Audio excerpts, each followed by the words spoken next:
to Rad Chat live here at the annual meeting of Surface Guided Radiation Therapy hosted by Vision RT. So we've got some amazing guests joining us here live. Would you like to introduce yourselves, please? Sam, do you want to start? Yeah, my name's Sam Allison. I'm a therapeutic radiographer at Royal Surrey, working in the pre-treatment team. Amazing.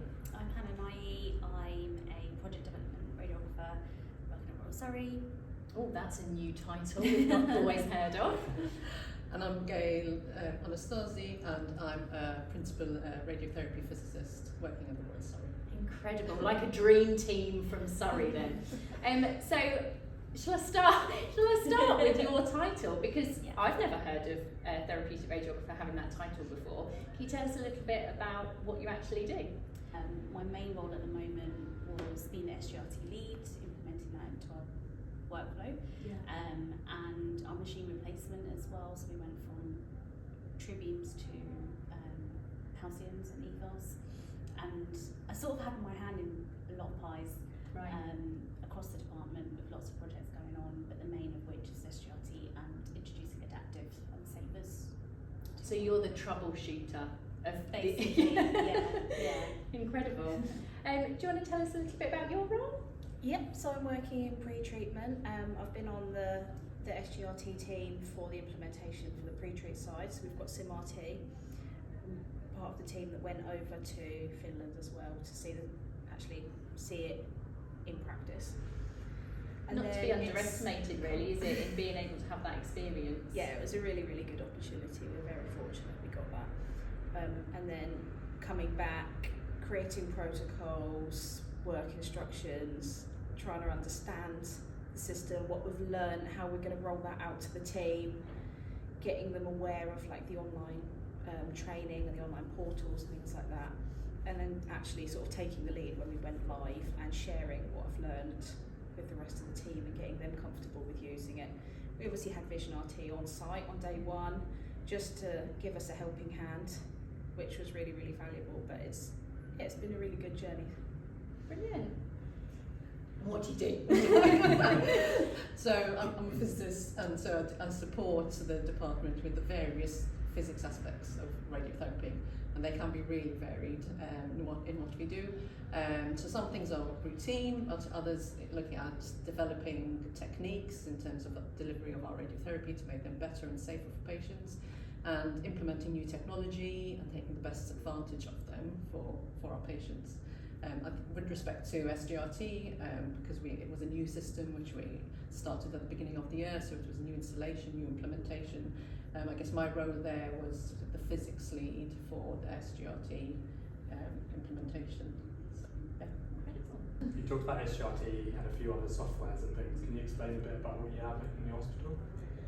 Yes, so we have the SimRT in CT, and then we also have Align RT in More on both our halcyon and ethos machine.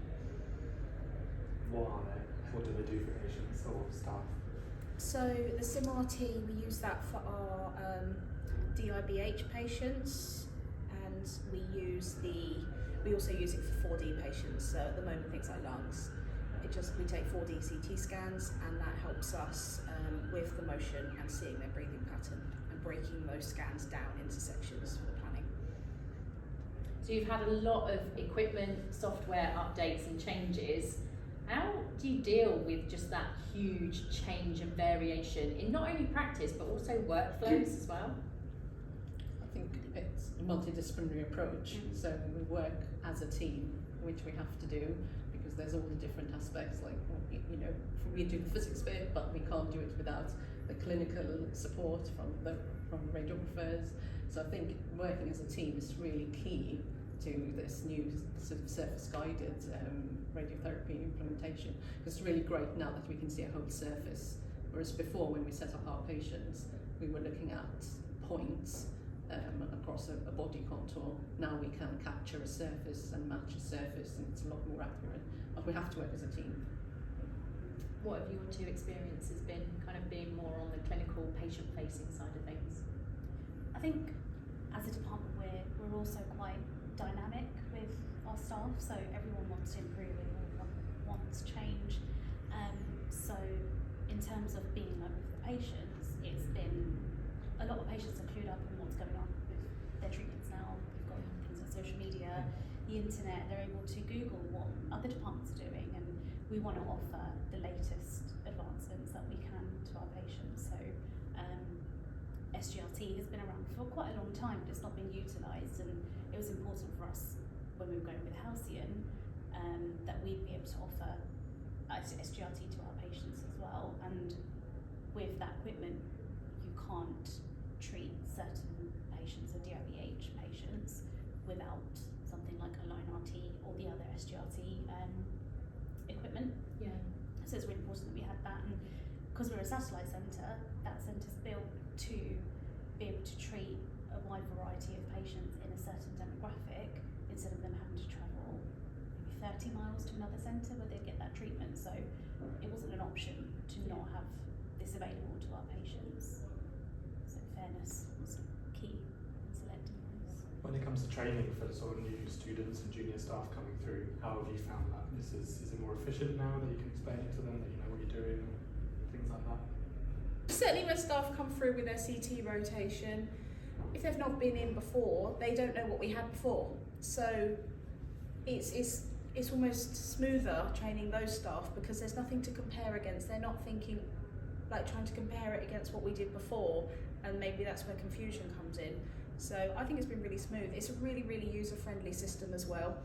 And I think we all feel quite privileged that we were chosen to be part of the SGRT implementation team. So we take pride in sharing our knowledge, and the more we do it, I think we're better at explaining it in ways that people can understand better and why we're doing things. So I think, yeah, training other people, I think it's gone smoothly. Students, we haven't had so much over with us, have we? While we've been going through the machine replacement, they've stayed at our main site in Guildford, but they are starting. We actually had one last week, didn't we? So they are starting to come back now, which is really exciting. And I think the girl we actually had over at that point, she was really keen on the SGRT and really liked the fact she was given that opportunity to learn that. She was first year, first placement, so it was all very brand new. Yeah. So we did a competency pack. We created that for our department, and then even for our main site, we've been getting staff to rotate over for 2 days and getting them sort of signed off for their competencies in SGRT. It's a really simple system to use. So, and obviously we've done a lot of the legwork in implementing it, but it's not us that are daily using it. So it's really important to get the rest of our staff trained up and confident in using it, rather than us always having to troubleshoot. Yeah. So it was easy to get people signed off to treat, but when things go wrong, it's giving people the tools to treat the patients in the way that they would if they didn't have it. Yeah. And in terms of kind of the implementation, because this is something that departments are looking at now in terms of they want to develop their practice, they want to integrate surface-guided radiotherapy much more into their departments or look at other techniques. Have you found being a satellite centre has kind of helped, just because they're smaller and because the staff is more it's there and they're essentially day in, day out getting to use the equipment? Do you think that is going to transition smoothly into the main site? We can't compare because we've not done it on both sides. We hope so. Yeah, I think from listening to other people's experiences here, who have gone across, their main site, their experience seems to be quite smooth and quite similar. So I'd like to hope that we would follow the same. And hopefully it would be smoother in terms of we've realised things that could have gone wrong. Yeah. So even we obviously did one machine and then we did another. Yeah. There were things in commissioning that could have improved, I and think then the second time it was seamless. Yeah, I think the commissioning, as Hannah said, the first time took slightly longer, and we were still learning things ourselves and finding the smoothest and the most efficient way to do our commissioning. The second time we had the system in place, we knew exactly what tests we wanted to do, and it was much quicker, and we had sort of baselines to compare against. I would say it was much better. So it should hopefully building on that on the main site again. The commissioning should be really good. Yeah, and I think for training as well, we've established our training package now. We've got so many staff trained off, so it means that there's more people available to train. Whereas I think that first week, it was me and Sam, that were training everyone, working all hours of the day, and working really hard to get everyone to that level. So now we can, you know.